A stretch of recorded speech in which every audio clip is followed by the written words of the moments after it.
Johnny Dollar. Oh, Johnny Dollar, eh? That's right. Who are you? Insurance investigator? Well, are you that Johnny Dollar? That's right. Freelance investigator. Oh, But now freelance. I want the man who works for the Star Mutual Insurance Company, not any freelance. Well, I work for Star Mutual. You what? On occasion, at least. On occasion, eh? Well, if one of their clients has some trouble, you have to get on the job for him, don't you? Well, that depends. Who are you, sir? Depends. What are you talking about? Do you work for him or don't you? On assignment, yes. Then get yourself an assignment, then get yourself over here right away. Over where? Here at my apartment. What's the matter with you? Are you an idiot? Where else could I possibly want you? Has it by any chance occurred to you, sir, that I might not have the least idea who you are? Well, what difference can that possibly...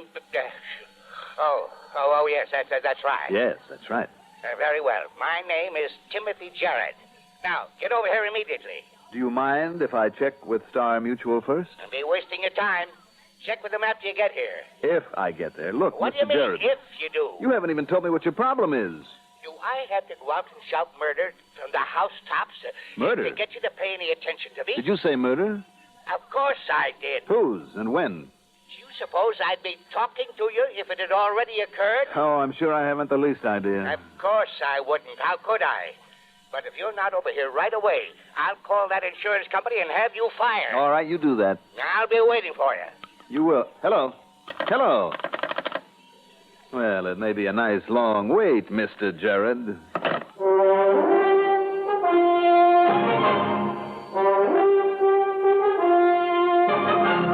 The CBS Radio Network brings you Mandel Kramer in the exciting adventures of the man with the action-packed expense account. America's fabulous freelance insurance investigator. Yours truly, Johnny Dollar.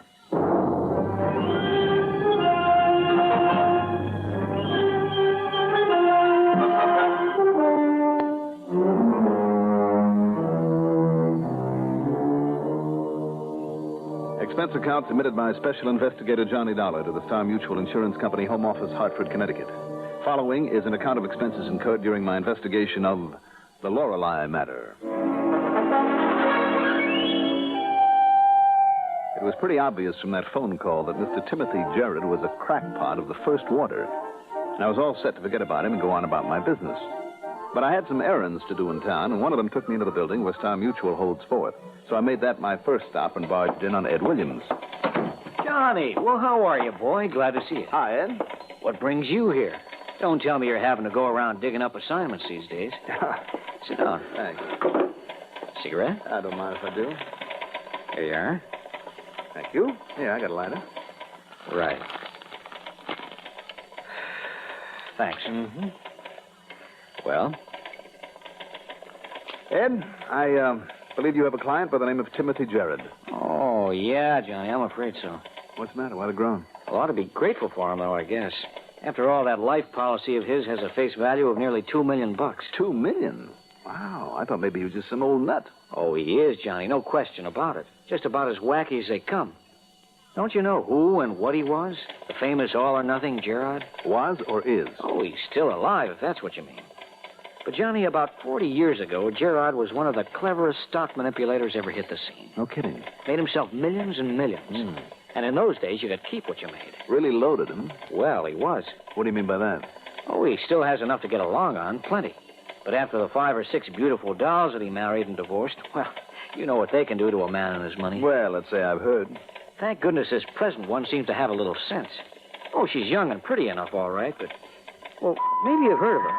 Name is Lorelei Lambert. She's an artist, and I understand a pretty good one. Came from Quebec originally. Oh? Spends a lot of time out of town, away from the old coot. But I'm sure it's just on account of her sketching and painting. I see. Matter of fact, the last time I talked to Mr. Gerard, that was day before yesterday, she was off on another of her field trips. Well, what about the old boy, Johnny? Well, I got a crazy phone call from him. Sorry, I guess I was kind of responsible for it. You were? Another of his complexes working on him. And I promised if it proved to have any basis, I might call you in just to shut him up. But I certainly didn't expect him to call you. What do you mean by complexes? Nothing else to do, so he worries about himself. A couple of weeks ago, it was a persecution complex. Before that, he was certain he was going to be robbed. But he wasn't. Of course not. Before that, he was sure that his apartment, the whole block maybe, was going to burn down over his head. And so on for the past couple of years. Well, what did he tell you it was this time? Well, he mentioned the word murder. I hope you laughed in his face. Who would ever gain anything by killing off that old character? You tell me. Who's the insurance beneficiary? Pretty little Lorelei, his wife. But he knows better than to think she'd ever raise a hand against him. He's given her everything, Johnny. Everything she can possibly need or want. Besides, she isn't the type. Is there a type for murder? Well, you tell me. If he was such a stock manipulator, how about some old enemy showing up? Maybe somebody he might have defrauded. After 40 years?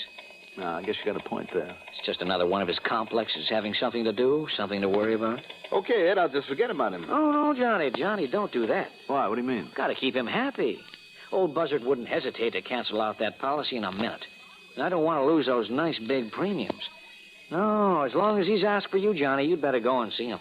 Hold his hand. Promise him anything you like. And then you can forget him. But you go see him, Johnny. Here, I'll give you his address. Okay, Ed. Whatever you say.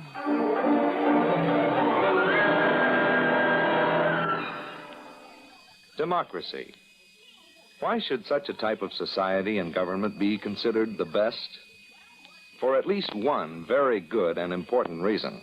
Because the people who choose to live in a democracy have decided that they want to be able to tell themselves how they want to work and live. People who have decided that a democratic society is the best one have taken a tip from nature. For the law of nature decrees that all men are born free and equal and are the best judges of how they wish to live. When men band together and form a society, it is their desire that the majority of them set the rules for all. This is democracy. And that is what makes democracy mankind's greatest gift, a legacy of freedom.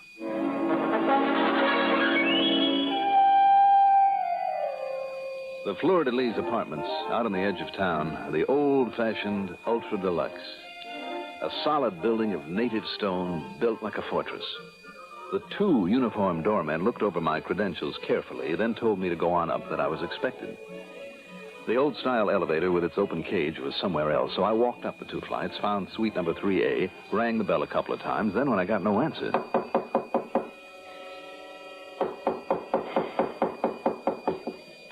Mr. Jared. Oh, now, please. Don't batter down the door. I beg your pardon. Wow.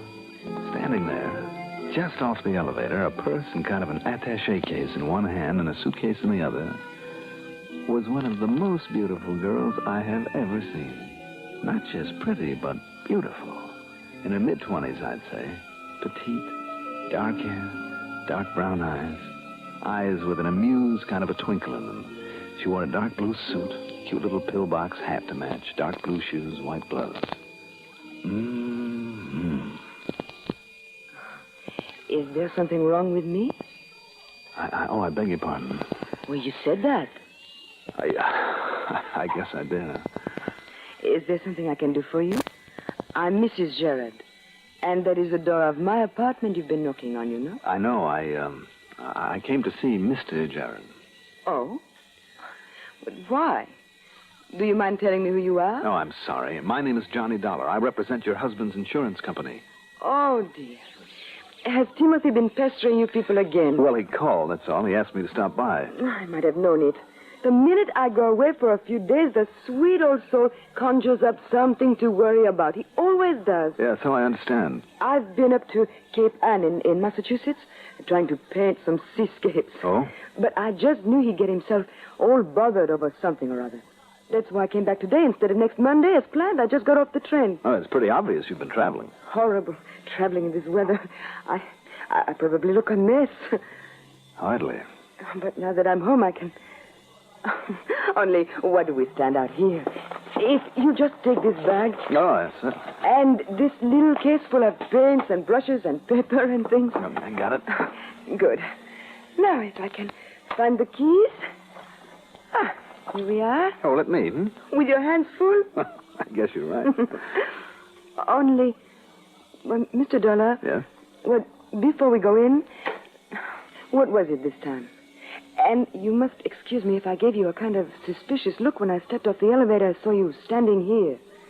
You look nothing but charming, and you still do. You're lovely. If I didn't know you knew I am married, I'd probably have to slap your face for that. Oh, you would you? Just to keep up with the propriety. Well, then I would blush and I would apologize and I would try to date you for the evening. Oh, méchant. But really, now, what was it this time, Mr. Dollar? Mr. Dollar? After getting my face slapped, verbally at least, and for only telling the truth? Oh, who is being the charmer? I'm sorry. But seriously, Johnny, what is it this time? I mean, his reason for calling your company. I don't know, really. He just said he wanted to see me, that's all. All right, if you want to be so mysterious about it, I'll ask him myself. Just put those things anywhere, Johnny. Sure. Timothy? I'm home with Timothy. His afternoon nap, I suppose. I hope so. Oh, now, what's that supposed to mean? Shall we look for him? Of course. This way. Timothy? Timothy, dear. Maybe he stepped out for a minute. Oh, well, yes, I guess he must have. Timothy, are you... Oh, here you are, dear. Lorelei, don't go in there. But there he is, Johnny, asleep in his bed. Oh, Asleep? no. Oh, Johnny! Just one solid blow behind the right ear with a heavy crystal ashtray that lay at his feet. There wasn't the least sign of a struggle of any kind. Nor was there any look of fright or surprise on his face. Obviously, somebody had simply sneaked up behind him, aimed carefully, and struck just once. He was a rather frail old man, and the one blow had been enough. Lorelei, after that first scream of anguish, sank into a chair, facing away from the body, and sobbed pitifully but quietly. Her face was pale and drawn, but even in this moment of shock, she was still beautiful. I called the police then, and during the wait for them, looked around for some clue as to who might have done this. Nothing. Nor was one of the doormen any help when I had him come up. No, sir. You were the first one to come here to see him today. You're sure of that? Yup. First it was you, and while you was going up the stairs, the missus come in and went by the elevator. There's a back entrance to the apartment to the kitchen. Yeah. But any delivery boy would have seen him, sir, as he come around the driveway up the side. Mm-hmm. Tell me, are there any relatively new tenants in the building? Well, of course, there's that Mr. Bascom, sir. Bascom? Yes, sir. He's the newest. Yes? Come here in 1937. Oh. But, nobody came here to see Mr. Jared today. Not until you come in, sir. And Mrs. Jarrett came back from a trip right after. Well, the fact remains that somebody got to him. Oh, Sergeant, you made good time. Hiya, Johnny. Come on in, Doc. Well, Private Eye, what have you got yourself involved in this time? Looks to me like a murder. Sergeant Barney Foster is one of the most able homicide men I know.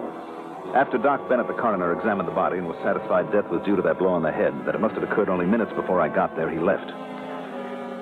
Sergeant Foster and I went over that place with the proverbial fine-tooth comb, but the killer had apparently left no tracks whatsoever. The only fingerprints from the last few days were those of the dead man. And that means planning, Johnny. It was carefully planned. Have you talked with Mrs. Jarrett about any possible enemies he might have had? I tried, Barney. Look at her sitting out here. I'm afraid she's just too numb by this whole thing to make very much sense. Yeah, poor kid. You better get her out of here, Johnny, to a hotel or something, maybe to some friend's house. Even if she wants to stay? Yep. Is that an order? Mm-hmm. Well, we've been over every inch of this place. All we found is nothing. Not very much of that. Whoever did it must have been somebody the old man knew, let in here himself. Even the looks of his face, the relaxed position of the body, no signs of a struggle, all bear that out, right? Can't argue with you, Barney.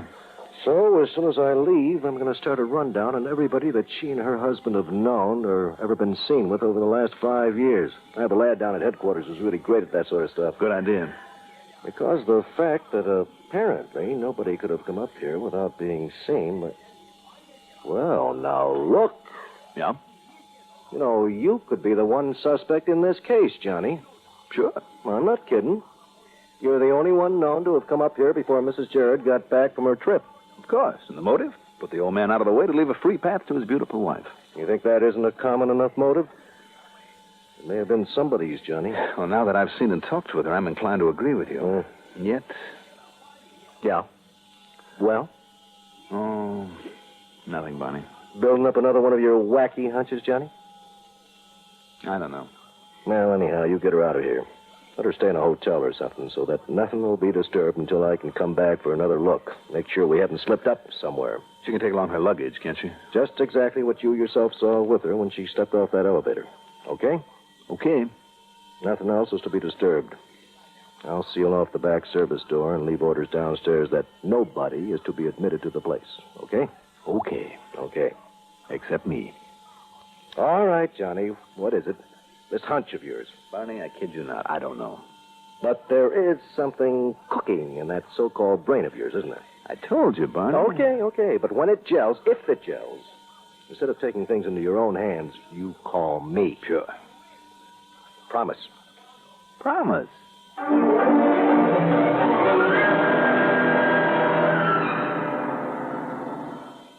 Democracy. What does it mean? The word itself is of Greek origin.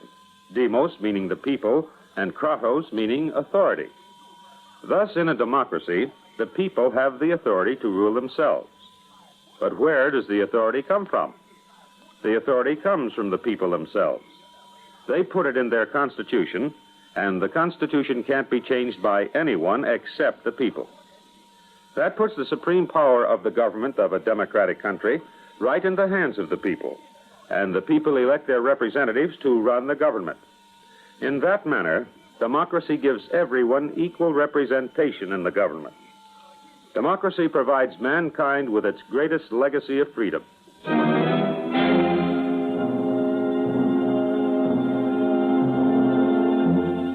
I took Lorelei Jarrett over to the Statler and got her a comfortable suite of rooms. Then I called up my best girlfriend, Betty Lewis, and told her what it was all about, and Betty agreed to move in with Lorelei for a few days to make sure she wouldn't go off the deep end. Also, I hoped that Lorelei might say something, perhaps name somebody that would give me a clue to work on. And Betty, of course, promised to keep her ears open. This silly feeling I had that a hunch was coming, a hunch that I couldn't pin down, bugged me for the next 2 days. During that time, there was no word from Betty and nothing but silence from Sergeant Barney Foster. Half a dozen times, I was on the verge of going back to that apartment for another look. But why? To look for what? Then, on the afternoon of the third day, I decided the only way to make the hunch materialize was to go back there, but not alone. Well, now, I don't know, sir. The policeman said it was all right for you to go up there, but... I'll be completely responsible. Very well, sir. Here's the key you'll need. Thank you. Shall we?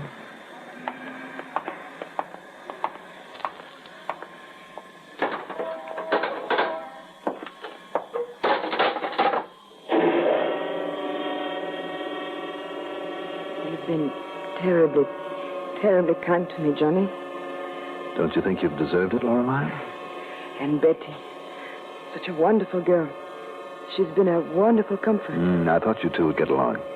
If you and Betty ever get married, I can only hope you'll be as happy as Timothy and I were before the... You sure you don't mind this coming back here this way? No. Anything I can possibly do to help, Johnny. You know that. I wish to heaven I knew what kind of help I need. Well, maybe if we just talk about most anything. You were up at Cape Ann, you said, hmm? Yes, sir. Sketching. Oh, it's a mighty beautiful country up there, isn't it? Oh, I'd never seen it before, only heard about it. It is beautiful. I hope I can go back again sometime and sketch and paint some more. If only Timothy had gone along with me. Yeah, this whole thing might not have happened. Yeah, but he knew the salt air wouldn't agree with him. So, do you suppose, Johnny, that it would be all right if I took some of my clothes and things as long as I'm here? I'm afraid you'd better not, Lorelei. The sergeant wants to come back here, you know. Oh, yes, I vaguely remember him saying that. I'm afraid I wasn't aware of much that day. I don't blame you. Lorelei. What, Johnny? It's kind of a strange name for a nice, gentle person like you. Is it? Why? Weren't the legendary Lorelei the sirens who enticed men to their destruction? Good heavens, Johnny. Oh, I'm sorry. Tell me, did you make any sketches up there, Cape Ann? Well, yes, lots of them. Would you like to see some of them? Very much. I know that place pretty well. Well, here they are. Right here in this portfolio. Oh, you leave your masterpieces lying around here in the front hall? Oh, I wish they were masterpieces. Here, now, You recognize this? Oh, sure. That's the big bay on the west side of the Cape. Uh-huh. And surely you've seen this, the Bunny Cottage? Oh, yes. And the two windows in front that look like eyes and the white chimneys that look like ears sticking up. Mm-hmm. Oh, it's wonderfully quaint, isn't it? And it does look like a bunny, a big white bunny. And you were never up there before? Oh, no, never. But I'll go again. Oh, no, Lorelei, I'm afraid not. What? Lorelei, destroyer of men. It's a fact, isn't it? But, Johnny, what makes you say a thing like that? You were the one person to benefit by your husband's death. Johnny. And the one person who could get in here with your own key in that back door without being seen by one of those doormen. Came in by the back way and killed him. Johnny, please, you don't know what you're saying. How you found out I was coming to make such a nice alibi for you, I don't know. Maybe you overheard him on the phone just before you killed him. Now, please listen to me. Don't talk this way. Then you left by the back door again. You waited when you saw me arrive, came in after me, this time by the front door. Johnny, no, I told you. You know it. I'd just come back from Cape Ann. You know that. You helped me with my luggage. I helped you with a suitcase and an attaché case. But you were not carrying this portfolio full of the sketches you made at Cape Ann. In other words, you had to have been in here before. Well? No, I tell you... All right. Listen to me carefully, Johnny. Yes, I did kill him. I killed him. Because he was an egotistical, self-centered, crazy old man. Because of the money. Millions, Johnny. Millions of dollars. To play with, to have fun with, enjoy life. And listen, Johnny.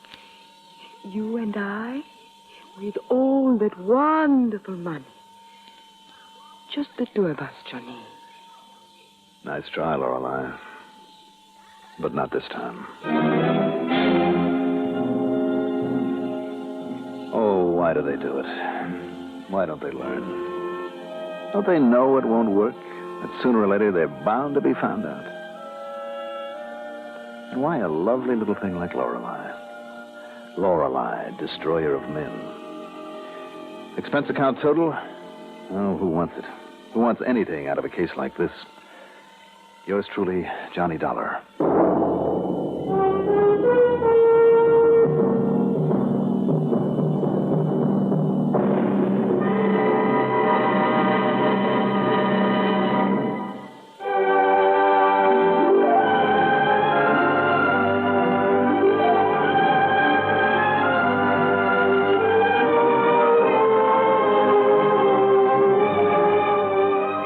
Truly, Johnny Dollar is written by Jack Johnstone, produced and directed by Bruno Zerato Jr., musical supervision by Ethel Huber. Johnny Dollar is played by Mandel Kramer. Also featured in our cast were Rita Lloyd as Lorelei, Sam Gray as Sergeant Barney Foster, Herb Duncan as Ed Williams, Arthur Cole as Timothy Jarrett, and Guy Repp as the doorman.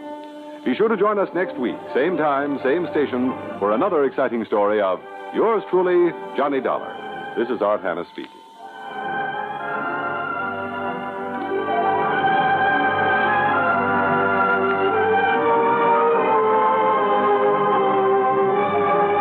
Johnny Dollar has come to you through the worldwide facilities of the United States Armed Forces Radio and Television Service.